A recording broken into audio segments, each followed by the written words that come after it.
Evangelio según Mateo, capítulo 18, versículos 15 al 20. Dice el Espíritu Santo: por tanto, si tu hermano peca contra ti, ve y repréndele estando tú y él solos. Si te oyere, has ganado a tu hermano. Mas si no te oyere, toma aún contigo a uno o dos, para que en boca de 2 o 3 testigos conste toda palabra. Si no lo oyere a ellos, dilo a la iglesia, y si no oyere a la iglesia, tenle por gentil y publicano. De cierto os digo que todo lo que atéis en la tierra será atado en el cielo, y todo lo que desatéis en la tierra será desatado en el cielo. Otra vez os digo, que si 2 de vosotros se pusieren de acuerdo en la tierra acerca de cualquiera cosa que pidieren, les será hecho por mi Padre que está en los cielos. Porque donde están 2 o 3 congregados en mi nombre, allí estoy yo en medio de ellos. Señor, queremos pedir tu bendición, Padre, en la exposición de tu palabra. Por supuesto, no hay forma en que yo humanamente enfatice la importancia del texto que acabamos de leer. Tu Espíritu Santo puede obrar en nuestros corazones de una forma que los hombres no pueden. Ayúdanos, Señor, para que seamos una iglesia que te glorifique y que te honre por sobre todas las cosas. Te pedimos que nos enseñes, Señor, con tu palabra. En el nombre de Cristo Jesús. Amén. El texto que acabamos de leer es evidentemente acerca de la disciplina en la iglesia. Es el texto por excelencia sobre este tema. Lo enseñó nuestro propio Señor Jesucristo, quien es la cabeza de la iglesia. Y es verdad que es muy conocido por la mayoría de los cristianos, pero igual, hermanos, nunca exageraremos su importancia y de tener en cuenta lo que enseña en la Escritura. ¿Qué debemos entender acerca de la disciplina correctiva en la iglesia? Un autor muy respetado lo define de la siguiente forma: es parte del proceso de discipulado en la que corregimos el pecado y dirigimos al discípulo hacia un mejor camino. Es sencillo, pero es de verdad algo muy importante. ¿Qué debemos entender sobre la disciplina correctiva? Es parte del proceso del discipulado en la que corregimos el pecado y dirigimos al discípulo hacia un mejor camino. El contexto de estas palabras del Señor Jesús, la última vez que hablamos acerca de la instrucción que el Señor está dando acerca de la iglesia, pero sobre todo con el peligro de menospreciar a los pequeños de Dios. En ese momento definimos que esos pequeños son todos los creyentes. El desprecio puede darse en la iglesia por medir a las personas con los estándares del mundo: posición social, inteligencia, belleza física y otros. Sin embargo, aunque debemos cuidarnos de ese pecado y aunque tenemos que tener cuidado con respecto a menospreciar o maltratar a los hijos de Dios, nunca debemos entender que no debemos corregirnos unos a otros. Y eso es lo que nos va a enseñar este texto. Lo interesante del pasaje que leímos es que está justo después de la parábola de la oveja perdida. Una parábola que es bien recordada y siempre se habla acerca de aquel amor que se tiene por aquella una que deja el redil, pero que se busca para traerlo, porque el Hijo del Hombre vino a buscar lo que se había perdido. Ahora, ¿cómo hacemos esa búsqueda? ¿Cómo aplicamos la enseñanza de esa parábola? El Señor Jesús nos va a decir aquí cómo se hace. ¿Cómo aplicamos entonces el verdadero amor hacia las ovejas de Cristo? ¿Qué debemos hacer con aquella oveja o aquellos hermanos que se alejan y de esta forma pecan contra el Señor? En este texto lo que nos va a enseñar el Espíritu Santo es cómo amar verdaderamente a una oveja. Y lo que el Señor dice aquí, que eso se ama a través de la disciplina. Esto es muy importante, hermanos, tenerlo en cuenta. Algunos creen que amar a las personas es simplemente hacerse de la vista gorda, no buscar problemas, porque ¿qué pasa si yo le digo al hermano que lo que está haciendo está mal? Se va a molestar conmigo, después no me habla. Y lo que yo acabo de decir, hermano, es simplemente la evidencia de la inmadurez. La disciplina correctiva es esencial en la iglesia, pero tenemos que reconocer que es una de las cosas más difíciles de hacer en la iglesia. ¿Por qué? Por la inmadurez en general del pueblo de Dios. El pueblo de Dios es muy inmaduro. Una evidencia de que usted es un inmaduro o que yo soy un inmaduro es el rehusarme a aplicar la disciplina correctiva. Porque es muy fastidioso, es muy pesado. Tengo que ir al hermano a decirle que lo que está haciendo está mal. Pero entonces el hermano, por lo general, ay, tú sí eres perfecto. Ah, tú sí no haces pecado. Ah, sí, tú no haces lo que tienes que hacer. Comienza esa diatriba de justificarse y de comenzar a negar lo que se le está diciendo.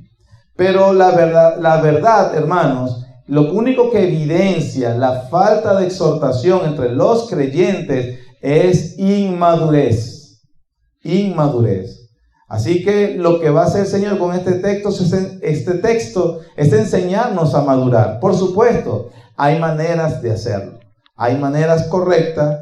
El Señor nos los enseña acá en su palabra. Antes de entrar en los versículos precisamente, vamos a tener tres consideraciones. Tres consideraciones que yo debo tener a la hora de explicar la disciplina correctiva sobre un hermano. Ojo, a la hora de comenzar el primer paso, de forma individual estoy hablando. Yo la voy a aplicar porque la Biblia me enseña que yo debo hablar personalmente en privado con esta persona. Pero en realidad la disciplina no la aplica una persona o un pastor. Lo debe aplicar la iglesia. Pero eso cuando obviamente se agotaron los pasos que enseña el Señor. Pero rápidamente, tres consideraciones antes de abordar a un hermano en cuanto a su pecado. Número uno, lo primero, hermanos, es el autoexamen. Gálatas 6:1 nos enseña, hermanos, si alguno fuere sorprendido en alguna falta, vosotros que sois espirituales, restaurarle con espíritu de mansedumbre.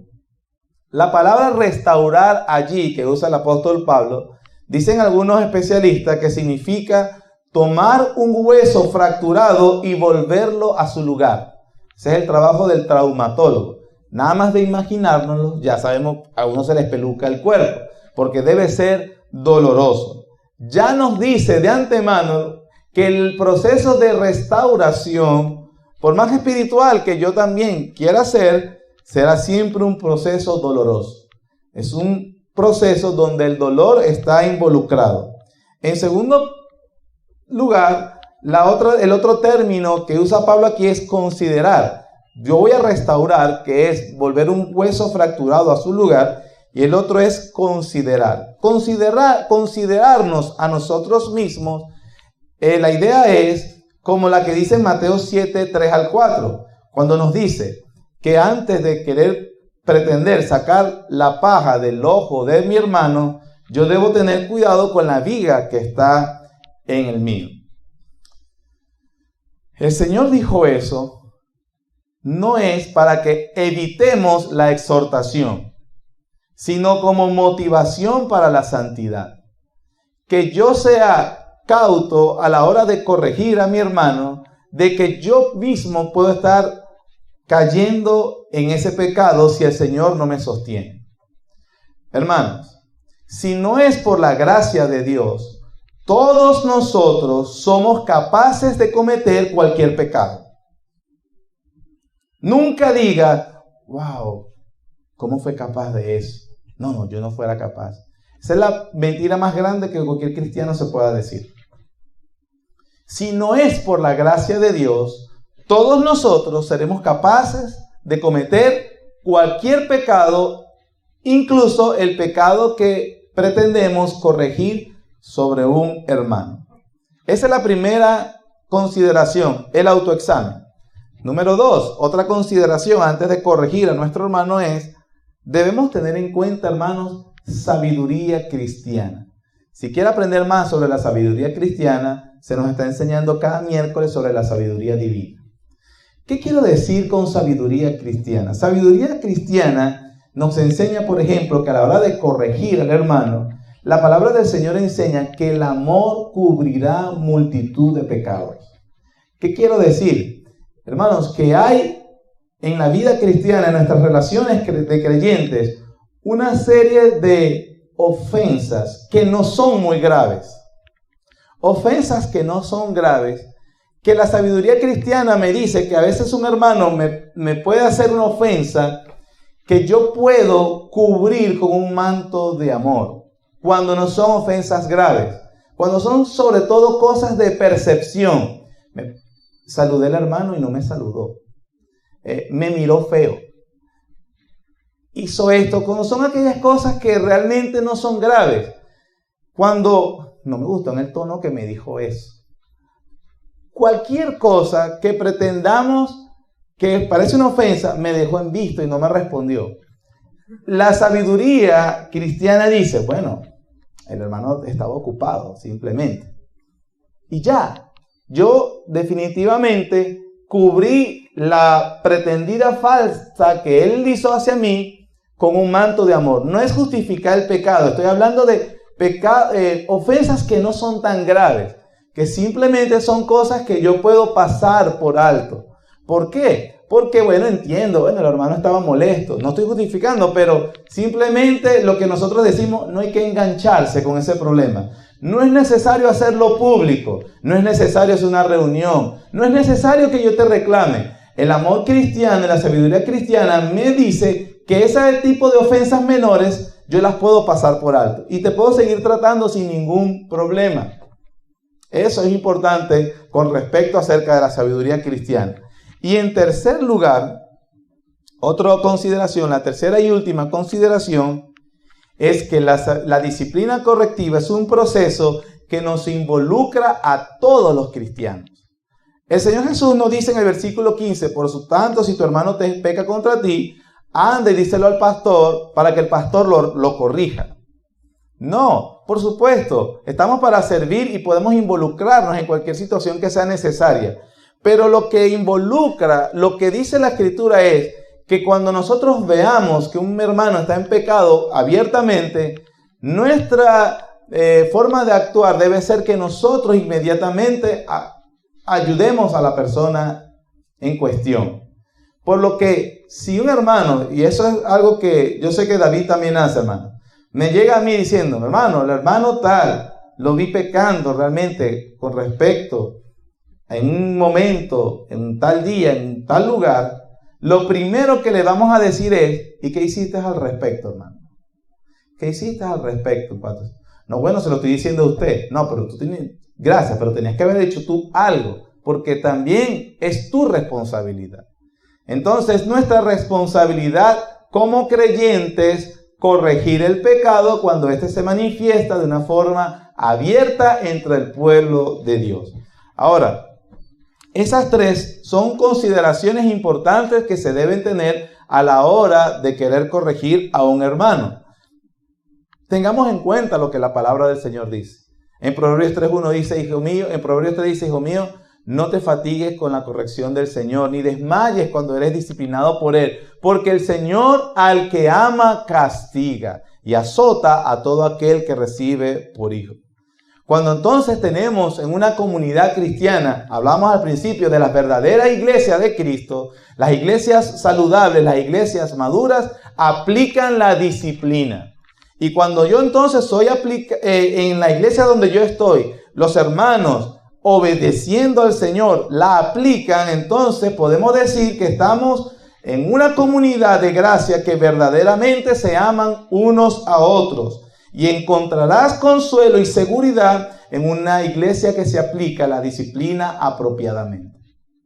Los estudiosos acerca de las iglesias llegaron inclusive, hermanos, a una conclusión de que hay tres cosas que deben estar en una iglesia para que sea una iglesia verdadera. Es decir, estas son las mínimas marcas que deben haber en un lugar para considerarse iglesia verdadera. Si falta si falta una de las tres, podemos decir que ese lugar no es iglesia. Uno es la predicación verdadera del Evangelio. Debe existir una predicación verdadera del Evangelio. No debe ser la mejor predicación de todas las iglesias, porque a muchos creyentes, lamentablemente, les gusta comparar a sus pastores normalitos con los que están en internet, que son una bendición, porque yo también los oigo. Pero ¿qué sucede, hermanos? La gente tiende a despreciar a sus pastores locales. ¿Y sabe qué? Como hablamos al principio, no hay iglesias perfectas. La iglesia de John MacArthur no es perfecta. John MacArthur no es perfecto. Ni Sugel Michelén, ni Miguel Núñez, ni Luis Muñoz, ni David Araujo, no lo son. Y sus iglesias tampoco son perfectas. Las iglesias que pastorean ellos. Así que tenemos que tener cuidado con respecto a eso. Y también debemos tener en cuenta, hermanos, que en una iglesia donde se aplica la disciplina, dije, predicación expositiva. No tiene que ser la mejor predicación, pero una predicación verdadera. En segundo lugar, la disciplina, es decir, si en una iglesia no se aplica la disciplina, dejó de ser iglesia. Y en tercer lugar, los sacramentos o las ordenanzas como bautismo y cena del Señor. Si esas tres marcas mínimas no están, entonces el lugar donde no se aplica eso no es ni una iglesia. De aquí la importancia de este tema. La disciplina en la iglesia. Ahora, ¿cómo debemos aplicarla? Teniendo en cuenta esas tres consideraciones, ¿cómo debemos aplicarla? Nuestro Señor nos dice acá, versículo 15, paso 1. Está bastante sencillo. Paso 1, versículo 15. Por tanto, si tu hermano peca contra ti, ve y repréndele estando tú y él, ¿cómo? Solos. Si te oyere, has ganado a tu hermano. Es interesante, queridos hermanos, que nuestro Señor está preocupado por la dignidad y el honor de todos los creyentes, inclusive los que pecan. Por favor, apaguen los celulares. Inclusive en los que pecan. Hay una tendencia del ser humano de disfrutar la exposición y la humillación de los demás. Hay una tendencia, el corazón humano es pecaminoso para, yo disfruto que se expongan los errores de otro, que todo el mundo lo sepa y que aprenda. Es una tendencia a disfrutar eso. Claro, eso cuando es con otros, pero si es conmigo, cónchale, pero no pudieron tener discreción. Entonces, nuestro Señor se preocupa por el honor y la dignidad de las personas, incluso cuando estos verdaderos creyentes pecan. ¿Por qué los verdaderos creyentes pecan? El Señor está diciendo, por tanto, si tu hermano peca contra ti. Hermano, la suposición es que es un cristiano verdadero que está pecando. Ahora, aquí hay que hacer una aclaratoria. La palabra pecado en la Escritura tiene varias connotaciones, tiene tres prácticamente. La usada aquí es una que se llama, o una que significa errar al blanco. Errar al blanco es algo que, la marca es ahí, lo que no esté ahí está mal. Por lo tanto, hermanos, la Biblia enseña entonces que cuando yo voy a exhortar a un hermano es que erró al blanco evidentemente. ¿Qué quiere decir eso? Que es una clara violación de la ley de Dios que se puede señalar con el dedo. Querido hermano, este es el versículo de la Biblia que estás violando. Querido hermano, este es la ley de Dios que estás transgrediendo. Es evidente, este es el ejemplo, aquí está bien claro, tú lo estás haciendo en contra de esto que dice aquí, por lo tanto, vengo a que seas restablecido, hermano. ¿Qué significa eso? Que no se trata de acusaciones vagas, no es, me hirieron mis sentimientos. Hay una cosa actual que llaman la generación de cristal, que de verdad es enfermizo. Ahorita todo el mundo le ofende todo. Ahorita, no me gustó su tono, no me gustó las palabras, no me gustó esto. Son unos llorones por todo. Y de verdad, hermanos, lo digo con rabia. Porque como he tenido situaciones para aclaren esto, una aclaradera para todo. Porque la gente anda por la calle queriendo corregir a todo el mundo con su tabla de los 10 mandamientos personales. Son sus 10 mandamientos, no son los de la Biblia. Y por lo general estos 10 mandamientos del 1 al 10 dice, no hieras mis sentimientos, no hieras mis sentimientos, no hieras mis sentimientos, no hieras mis sentimientos. Entonces tengo que estar corrigiendo a todo el mundo porque no me gusta la forma en que hablan, no me gustan las palabras que usan, no me gusta, es un lloriqueo. Se enfermiza la situación de la gente hoy. Es fastidioso y es molestoso. Y cuando uno ve así, yo digo. Entonces, ¿cuál es el primer paso? Pecado, error al blanco. No tienes que, yo pienso, yo creo. No. ¿Cuál es el pecado? ¿Cuál es la violación de la ley de Dios que se está quebrantando? ¿Cómo lo hizo? Y aquí debe ser dicho de una forma que la persona no puede decir que no. Eso es si un hermano peca contra ti. No pueden hacer acusaciones vagas ni heriste mis sentimientos. No es como una lista de cosas que no son pecado, que la Biblia no dice que es pecado. Y tú debes ir y hablar con la persona. Hay, hermanos, demasiada gente acusando a los otros con respecto a su manera de ver las cosas, o porque no se hace igual, o porque esto, o porque lo otro. Entonces debes tener cuidado de que verdaderamente estás llamándole, hermano, a un pecado. Erraste al blanco y debes corregir. Eso, número 1, en privado. Tanto se puede resolver cuando yo simplemente aplico los principios de la palabra del Señor. Como pastor he tenido me he tenido que involucrar en discusiones o peleas entre hermanos. Pero lo primero, hermano, ¿y hablaste con el hermano? No. No hablaste. Vamos a Mateo 18:15. No, yo sé que dice Mateo 18:15. Vamos a leerlo, hermano. Si tu hermano peca, ¿qué quiere decir el versículo, hermano? ¿Qué significa? ¿Qué crees tú que significa? Ve y tú, que debo ir a hablar con él. ¿No lo hiciste? No. Es que, ¿qué? Haga lo que dice la Biblia. Y si no resulta, bueno, hacemos lo que dice el versículo 16. Por lo general, hermano, se resuelve en el primer paso. Se resuelve. Y el pastor se resolvió, sí, ¿verdad? Sí, ¿verdad? ¿Qué pasa si el hermano no me oye? Lo niega. Paso 2, versículo 16. Mas si no te oyera a ellos, dilo a la iglesia. Y si no oyera a la iglesia, hasta ahí. Mas si no lo oyera a ellos, 16, me pasé el 17. Versículo 16. Mas si no te oyere, toma aún contigo a 1 o 2, para que en boca de 2 o 3 testigos conste toda palabra.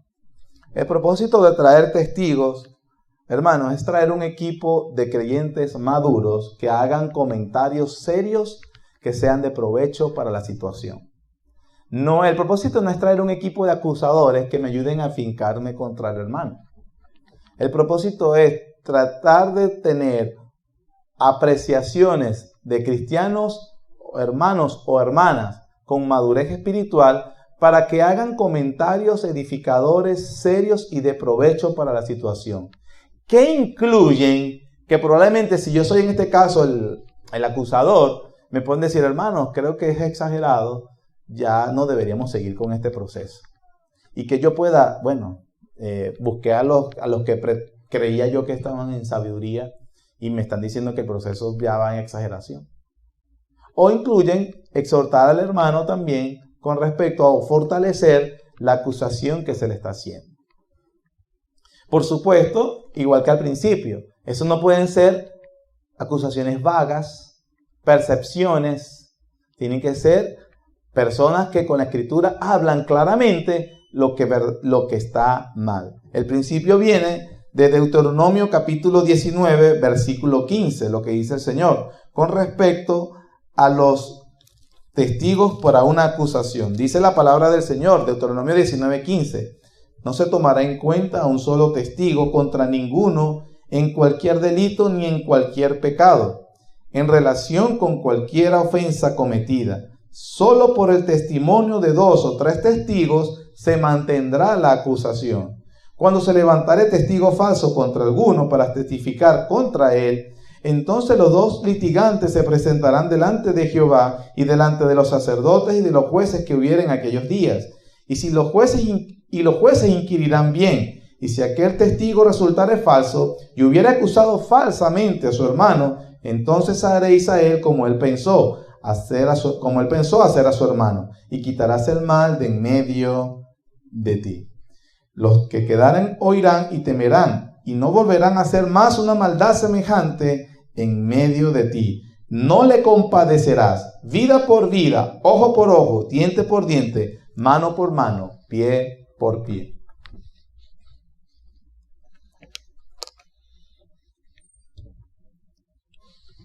Eso entonces con respecto al propósito del segundo paso.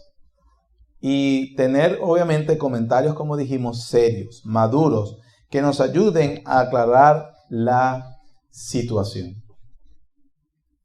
Paso 3. Dice el Señor, versículo 17, parte A, dilo a la iglesia. Si no lo oyere a ellos, dilo a la iglesia. Y si no oyere a la iglesia, tenle por gentil y publicano. Aquí obviamente, por supuesto, cuando el Señor pronuncia estas palabras, este principio, recuerden que aquí se está hablando del principio general. La iglesia como institución organizada, visible, todavía no se ha llevado a cabo. Eso va a ocurrir después de la resurrección a partir de Pentecostés. Pero el resto del Nuevo Testamento nos enseña que allí deben estar involucrados los pastores de la iglesia. Para, por supuesto, con la sabiduría que el Señor le ha dado como aquellos que sobreveen en los asuntos espirituales de la iglesia, ellos consideren hacer pública la situación y no. El punto de la importancia de todo esto es, ya se está llegando a un momento donde va a haber la expulsión de tal hermano. Eso significa que en ese caso la iglesia reunida tiene un papel judicial. Un judicial para dar un decreto que según la Escritura del Nuevo Testamento es un decreto válido en el mismísimo cielo. Eso es, hermanos, importante porque mucha gente menosprecia la iglesia. Y aquí el Señor nos está diciendo que las declaraciones de la iglesia como cuerpo reunido en el nombre del Señor Jesús no son cosa vaga. No son cosas de, esa es la opinión de ellos. No, una iglesia constituida bíblicamente, reunida en un asunto que abordan bíblicamente, dice Pablo, tienen el poder de Dios y lo que digan y declaren será tomado tal cual en el cielo por Dios. La importancia de la iglesia local. Hasta aquí, hermanos, hemos visto el pasaje en su forma general, lo que significa y sus pasos. Es muy sencillo. Eso en primer lugar. Vamos a ver ahora aplicaciones en el Nuevo Testamento de Mateo 18. ¿Cómo se ve en la práctica? Vamos a aplicar Mateo 18 a situaciones particulares en la iglesia de Cristo en el Nuevo Testamento y así de esa forma también nos va a dar luz de cómo debemos hacerlo nosotros. Algunos textos que nos enseñan. El primero, Romanos 16. Romanos capítulo 16. ¿Cuándo debemos aplicar Mateo 18:15, hermanos? Según Romanos 16, versículos 17 y 18, debe aplicarse cuando ocurren herejías y divisiones dentro de la iglesia. Vean que ya inclusive por enseñanza errada, no es por conducta, eso lo vamos a ver después, pero aquí también nos enseña que por herejías, Mateo 18 debe aplicarse en la iglesia. Romanos 16, capítulo 16, versículos 17 y 18 dicen: Mas os ruego, hermanos, que os fijéis en los que causan división y tropiezos en contra de la doctrina que vosotros habéis aprendido y que, hermanos, os apartéis de ellos.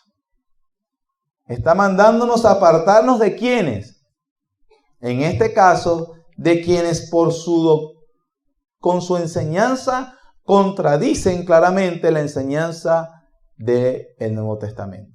Versículo 18, porque tales personas no sirven a nuestro Señor Jesucristo, sino a sus propios vientres, y con suaves palabras y lisonjas engañan los corazones de los ingenuos. Esto significa, hermanos, que los que hablan bonito no necesariamente significa que están hablando algo correcto, sino que son herejes que causan división y que deben ser puestos en disciplina en la iglesia. Por lo que podemos decir que si aplicamos Mateo 18, le ponemos nombre según Romanos 16, cuando el Señor dice, por lo tanto, si alguno pecare contra ti, pongámosle nombre, si alguno enseña una herejía o una doctrina que contradiga lo que la iglesia ha creído, como lo que dice el Nuevo Testamento, entonces ve y repréndelo, hablen, corríjanlo. No te escuchó. Bueno, vamos a buscar otros testigos que con la escritura le enseñamos al hermano que lo que está diciendo es una herejía, pero tampoco quiere escuchar a los testigos, entonces se expone a la iglesia y si no hace caso, ¿qué debe ocurrir? Apártense de él. Excomunión. Hermano, esto nos enseña que para el Señor no solamente es importante lo que los miembros hacen, también es importante lo que los miembros creen. Y para creer bien deben ser expuestos a la enseñanza de la Escritura. Es muy difícil, hermano, voy a ser cuidadoso aquí. Es muy difícil que tú madures como cristiano o que tú se te aclaren la serie de marañas bíblicas que hay ahorita en el mercado de los evangélicos. Cuando usted dedica horas a escuchar todo tipo de predicador que tiene YouTube. Yo no estoy diciendo que está mal y no estoy diciendo que no lo debe hacer. Pero es muy difícil si la dieta de su iglesia local, donde Dios lo puso, usted no se alimenta con esa.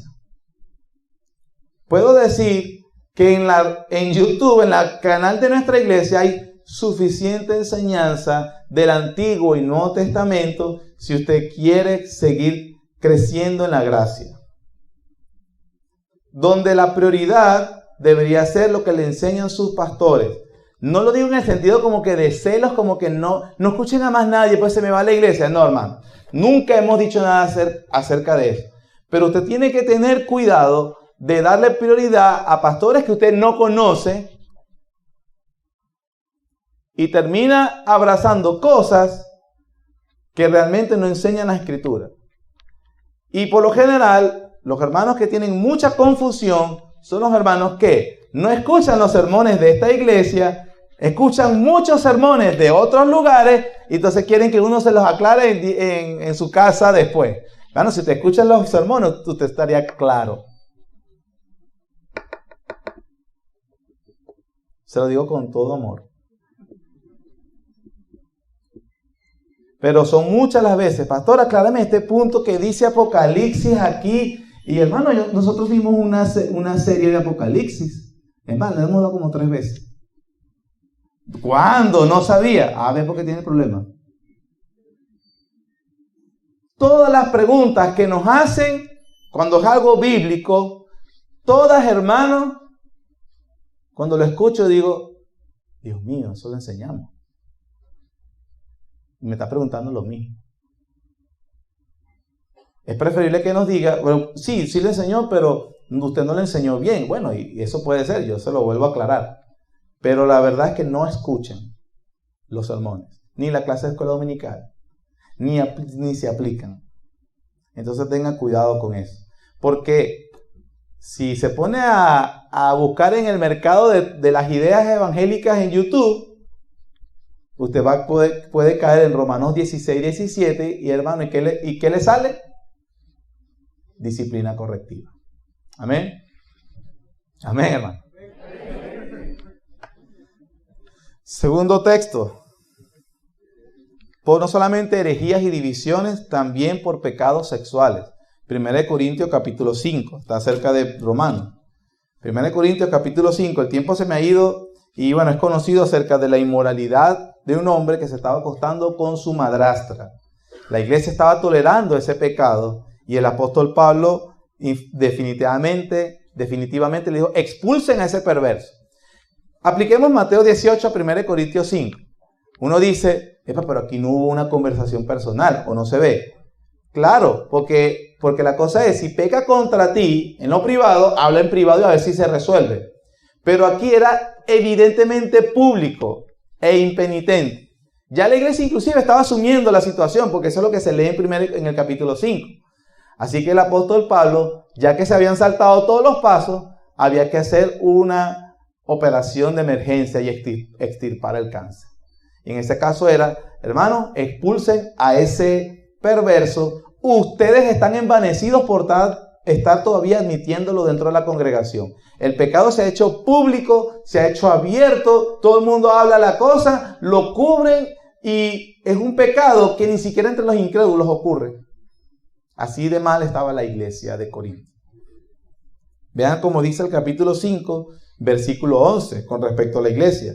Más bien, versículo 9. Os he escrito por carta que no os juntéis con los fornicarios. No absolutamente con los fornicarios de este mundo, o con los avaros, o con los ladrones, o con los idólatras, pues en tal caso os sería necesario salir del mundo. Más bien os escribí que no os juntéis con ninguno que, llamándose hermano, fuere fornicario, o avaro, o idólatra, o maldiciente, o borracho, o ladrón, con el tal ni aún comáis. Exclusión de la membresía de la iglesia. De una persona que se llame cristiano, pero no viva a la altura de su profesión. ¿Sí? Segundo texto. Tercer texto. Segunda de Corintios capítulo 2. Segunda carta de Pablo a los Corintios capítulo 2 versículos 5 a 11. Esto habla del proceso en la disciplina, pero en restauración. Es un poco diferente. ¿Cómo es? Pregunta 2 Corintios capítulo 2 versículos 5 al 11. Dice, pero si alguno me ha causado tristeza, no me la ha causado a mí solo, sino en cierto modo, por no exagerar, a todos vosotros. Le basta a tal persona esta reprensión hecha por muchos. La iglesia había reprendido al individuo, ¿cierto? Así que, al contrario, vosotros más bien debéis perdonarle y consolarle, para que no sea consumido de demasiada tristeza, por lo cual os ruego que confirméis el amor para con él, porque también para este fin os escribí, para tener la prueba de si vosotros sois obedientes en todo. Y al que vosotros perdonáis, yo también, porque también yo lo que he perdonado, si algo he perdonado, por vosotros lo he hecho en presencia de Cristo, para que Satanás no gane ventaja alguna sobre nosotros, pues no ignoramos sus maquinaciones. ¿Cuál es la ocasión del problema aquí? Algunos creen que Pablo está hablando del ofensor de 1 Corintios 5, el que se había acostado con su madrastra. Y Pablo estaba abogando por él porque aparentemente él manifestó arrepentimiento y ahora él le dice a la iglesia que reciban al que se ha arrepentido. Otros son de la opinión, yo me encuentro entre ellos, de que el problema de 2 Corintios es otro problema. El problema que está hablando 2 Corintios, que viene arrastrándose desde la primera carta, es que algunos en la iglesia de Corintios no aceptaron la autoridad apostólica de Pablo. Por lo tanto, se estaban rebelando contra lo que él decía.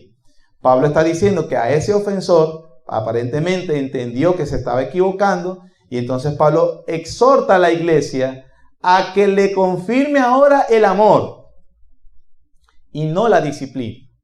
Esto nos dice algo, hermano. La disciplina correctiva es sobre las personas que no manifiestan arrepentimiento. Pero si una persona se arrepiente, no es necesario la disciplina. Pablo dice, restauren, que no sea consumido de demasiada tristeza. ¿Cuál es el propósito de confirmarle el amor? ¿O qué significa no sea consumido de demasiada tristeza?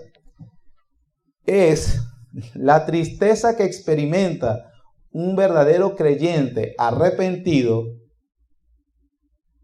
cuando ve que sus hermanos aún lo tratan como un impío. Nosotros debemos tener cuidado de que si un hermano sinceramente se ha arrepentido, debemos confirmarle el perdón y el amor. Ese tema lo va a tratar a partir del versículo 21. Lo veremos, si el Señor así quiere, la próxima semana. Me quedan 3 textos y voy a tratar de resumir. El otro texto es nuevamente Gálatas 6:1. Pablo dice, si alguno fuere sorprendido en alguna falta. Aquí es importante tener en cuenta algo. A nosotros, los seres humanos, nos encanta hacer una diferencia. Ya va, el hermano fue sorprendido. Y él dice que se arrepiente, pero es que él no estaba arrepentido, fue que lo sorprendimos. Ahora, cuando otros vienen confesando, eso probablemente sí sea verdadero, porque él no estaba siendo sorprendido, él vino confesando su pecado. Hermano, esa diferencia la hacemos nosotros, pero en la Biblia no está. En la Biblia no está. Más bien dice que si lo sorprenden en pecado y lo exhortan y el hermano manifiesta arrepentimiento, debes perdonarle. No dice a la diferencia si fue sorprendido, si él vino confesándose antes. No lo dice. Pero ¿y si nos está engañando? ¿Y si nos está tomando el pelo? ¿Y si simplemente lo hace para salir del paso? ¿Y qué pasa si lo vuelve a hacer? Bueno, esperemos que lo vuelva a hacer y ahí le vamos con mayor firmeza. Pero no podemos pronosticar el futuro. La Biblia dice perdónalo. Perdón. El pueblo de Dios debe ser un pueblo con inclinación hacia el perdón. Eso es lo que enseña la Escritura. El otro texto, los otros 2 textos que nos quedan, este sí lo vamos a buscar porque es importante. Ya no solamente por sorpresa de alguien en pecado. Miren la aplicación de la disciplina en este caso. Segunda de Tesalonicenses capítulo 3. Segunda carta de Pablo a los Tesalonicenses capítulo 3. Versículos 6 al 15. En este caso es una vida desordenada. ¿Y en qué significa eso de vida desordenada, pastor? En el contexto, una persona que no trabaja. Interesante. Interesante porque nosotros los venezolanos se dio un fenómeno, aparte de la inflación y la verdadera crisis económica, donde mucha gente comenzó a vivir de la... ¿Cómo se le llama? Perdón, se me fue la palabra. De la remesa. Y no trabajan para que le manden. La Biblia dice que eso es pecado, hermano. La Biblia dice que eso es pecado. ¿Dónde, pastor? Aquí lo dice. Según Tesalonicenses, capítulo 3, versículo 6. Pero os ordenamos, hermanos, en el nombre de nuestro Señor Jesucristo, que os apartéis de todo hermano que ande desordenadamente, y no según la enseñanza que recibisteis de nosotros, porque vosotros mismos sabéis de qué manera debéis imitarnos, pues nosotros no anduvimos desordenadamente entre vosotros, ni comimos de balde el pan de nadie, sino que trabajamos con afán y fatiga día y noche para no ser gravosos a ninguno de vosotros. No porque no tuviéramos derecho, sino por daros nosotros mismos un ejemplo para que nos imitéis. Porque también cuando estábamos con vosotros os ordenábamos esto: si alguno no quiere trabajar, tampoco coma. Porque oímos que algunos de entre vosotros andan desordenadamente, no trabajando en nada, sino entrometiéndose en lo ajeno, a los cuales mandamos y exhortamos que por nuestro Señor Jesucristo, que trabajando sosegadamente coman su propio pan. Y vosotros, hermanos, no os canséis de hacer bien. Si alguno no obedece a lo que decimos por medio de esta carta, a ese que señaladlo y no os juntéis con él, para que se avergüence. Mas no lo tengáis por enemigo, sino amonestadle como a hermano. Pero ya es bastante, ¿verdad? Ahora, la diferencia acá en Timoteo, Pablo le dice que los que no proveen para los suyos son peor que un incrédulo. Entonces, ¿cómo hacemos aquí? Casi el mismo pecado, pero por un lado se trata como si no fuera peor, como si fuera peor que un incrédulo. Y aquí Pablo nos dice, no se junten con él, pero bueno, es un hermano todavía. El punto es que la razón del problema en Tesalonicenses empezó con una herejía.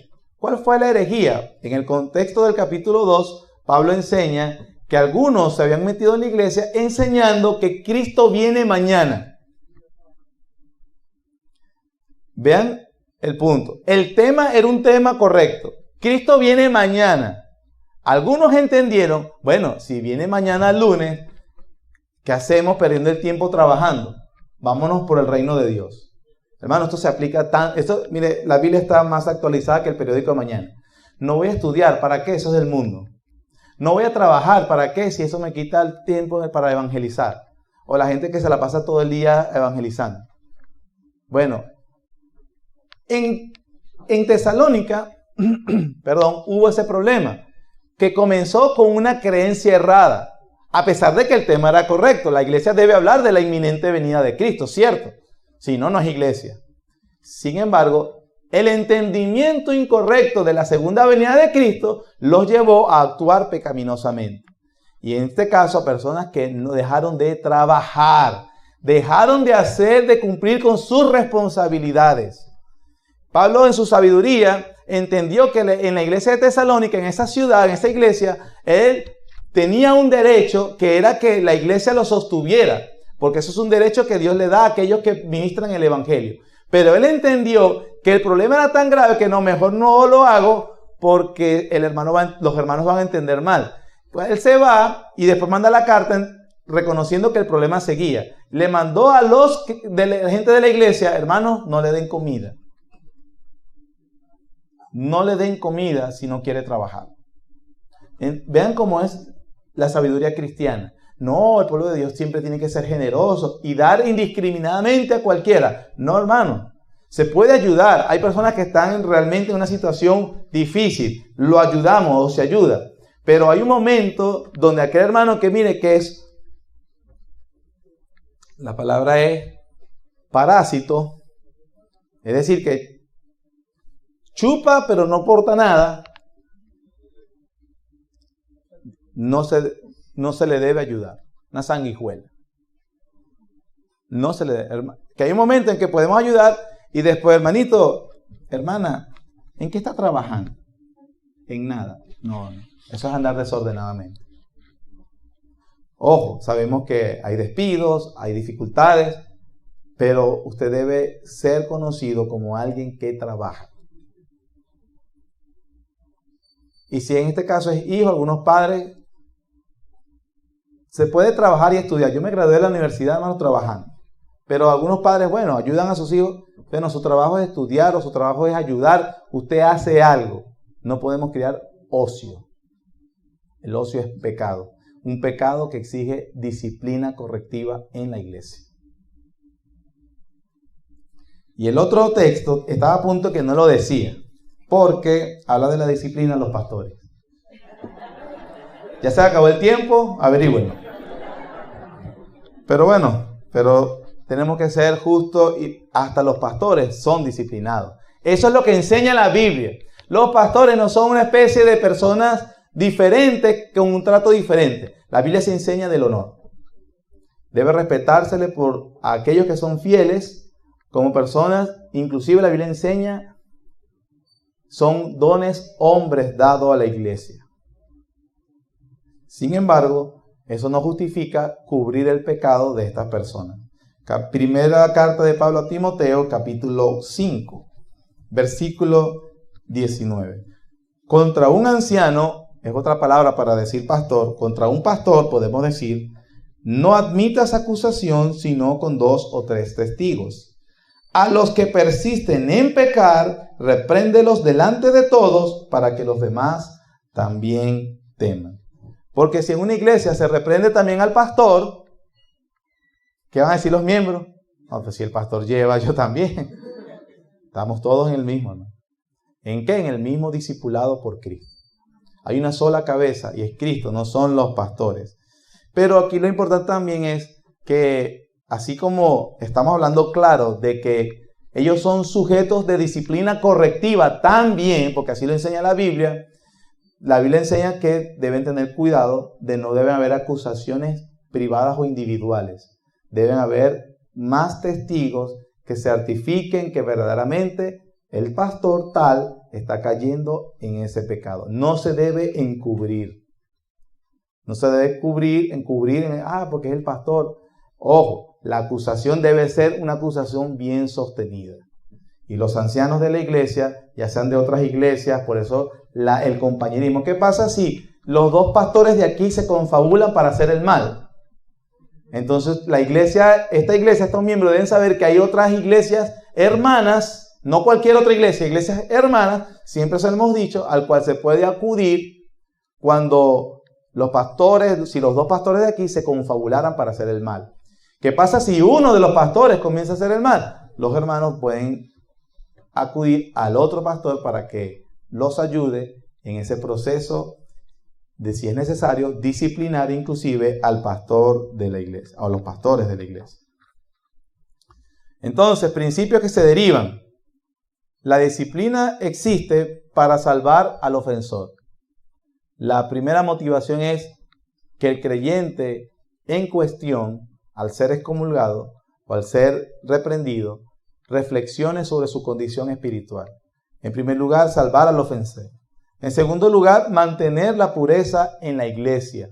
Se busca que el testimonio de la iglesia se mantenga en alto. El nombre de Cristo, lo que nos preocupa es el nombre de Cristo. Tercero, promover el temor de Dios. Así como Pablo dijo, repréndelos delante de todos para que los demás también teman. Eso significa que se cultiva el temor de Dios entre los creyentes. La disciplina, hermanos, es para los que andan en pecado impenitente. Impenitente significa sin arrepentimiento. Y en último lugar, las ofensas privadas deben mantenerse con discreción, a menos que sea necesario hacerlas públicas. Hermanos, debemos entender que lo que termina sacando a una persona de la iglesia no es ni siquiera el pecado, sino la falta de arrepentimiento. La falta de arrepentimiento. Vamos a nuestro texto para ir culminando. Ya hablamos acerca de los pasos y la aplicación en el Nuevo Testamento. Aquí el Señor nos ha hablado acerca de la importancia de la membresía. Porque dice, si tu hermano peca contra ti, ¿quiénes son tus hermanos? Los de los miembros. Porque no podemos ir a la calle a repartir disciplina a quien no conocemos. Entonces hay una definición de personas al cual Dios me ha puesto como cuidador y a Dios le ha puesto como mis cuidadores. Los hermanos, miembros que pretendan que no se les diga nada, déjeme decirle que está en una condición espiritual muy grave. Según el texto, va camino al infierno. Porque si no quiere escuchar, hay un momento en que se le dice, versículo 18, de cierto, si no oyere a la iglesia, tenle por gentil y publicano. El peligro de la actitud de que a mí no me dicen nada, es que esa es la manera de responder de los incrédulos. Y la persona que pretenda vivir su cristianismo de forma aislada, sin la supervisión de la iglesia, se refiere a los hermanos, entonces no es un verdadero creyente. No lo es. Ser parte de la membresía de la iglesia incluye que hemos creído el evangelio, pero que ahora públicamente yo soy un hermano al cual ustedes pueden monitorear y yo soy un hermano al cual los monitoreará a ustedes. Esa es la enseñanza del Nuevo Testamento. Rechazar eso es rechazar la palabra del Señor. Así que, hermanos, el individualismo, y cada uno debe examinarse si cae en eso, debe tener cuidado, porque eso lo único que revela es que usted no es cristiano verdaderamente. Así sea miembro, revela que usted no es creyente. Bendiciones de la disciplina. El versículo 18 nos dice en primer lugar que Dios mismo aprueba el proceso.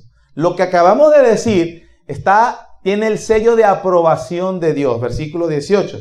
De cierto os digo que todo lo que atéis en la tierra será atado en el cielo, y todo lo que desatéis en la tierra será desatado en el cielo. Ya creo que estamos entrenados con esto. ¿En qué contexto se dicen esas palabras? En la disciplina, no en otro tema. En la disciplina, el Señor aprueba el proceso. Y en segundo lugar, Dios promete su presencia cuando la iglesia está reunida en su nombre. Parte de lo que las personas del pecado, del grave pecado de las personas que no se congregan el día del Señor o el miércoles cuando la iglesia se reúne en su nombre a orar, es que está rechazando la presencia misma de Dios. Ese es el pecado.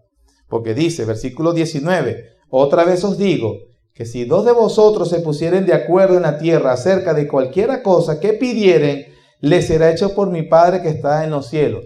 Ojo que estas palabras del Señor están dentro del contexto de la disciplina, no para pedir prosperidad, salud, mejoramiento, nada de eso. Eso es mentira y es falso. La condición de que el Señor va a hacer algo es lo mismo que dijo en el 18, acerca de atar o desatar cuando una persona no se le cree su cristianismo. Porque donde están 2 o 3 congregados en mi nombre, allí estoy yo en medio de ella. 2 o 3 congregados en mi nombre para la disciplina. Para la disciplina. Yo no puedo agarrar a mi esposa, a mis hijos, vamos muchachos, vámonos, y aquí nosotros hacemos la iglesia. La iglesia se reúne en otro lado, pero yo 2, eso es falso. Eso no es la iglesia. No está la presencia de Dios. Hermanos, la presencia de Dios está prometida al cuerpo de Cristo que se reúne en su nombre, para la adoración pública y para la disciplina. Tal vez esta es la razón por la que, con el problema de los últimos 2 años, muchas iglesias no se reunieron, porque no creen esto. Es decir, no creen que la presencia de Dios está entre ellos. Cantan de la presencia de Dios. En su sermón o lo que crea que es eso, dicen que está la presencia de Dios. Oran que está la presencia de Dios, pero realmente no está. Porque si no hay disciplina, podemos decir de esa iglesia, Icabod. ¿Qué significa Icabod? La gloria se ha ido. Dios no está allí. Incluso, esa es la razón por la cual muchas iglesias que no entienden esto, no se reunieron en estos 2 años. O no buscan reunirse, porque no tienen la expectativa del poder de Dios. ¿Qué hace el pueblo de Dios que entiende esto? Vamos a reunirnos porque el Dios del universo va a estar en medio de su pueblo cuando se reúnen para adorarle. No hacerlo es simplemente no creen, pero no lo creen porque la gloria se fue hace rato. Y no lo hacen, porque no hay expectativa del poder de Dios. Que el Señor nos ayude a entender el principio de la iglesia, mis hermanos. Y que ahora nosotros podamos entender que cuando un hermano viene a corregirme aplicando Mateo 18, en vez de quejarme, en vez de excusarme, y en vez de atacarlo, porque esa es otra, vengo y ataco, contraataco para que no se le ocurra decirme nada, yo puedo decir, gracias Señor, tengo una verdadera iglesia que se preocupa por la verdadera santidad. Porque esa es la enseñanza de nuestro Señor Jesús. Como dijo Pablo, quien no acepte lo que se enseña, apártense de él. Y probablemente no es creyente. Así que hermanos, ya por lo menos no podemos decir, no te metas en mi vida. Si usted me oye decir eso, bueno, este no es cristiano. Así de sencillo. No se ha entrometido, no, hermano. Estamos unidos por Cristo. Que hay formas de hacerla, hay formas respetuosas, hay consideraciones, eso lo hablé ya desde el principio. Pero el pueblo de Dios es un pueblo de Dios que se supervisa. Tú estás diciendo que eres cristiano. Esa conducta no es del pueblo de Dios. Arrepiéntete, querido hermano, para que el Señor sea glorificado entre nosotros.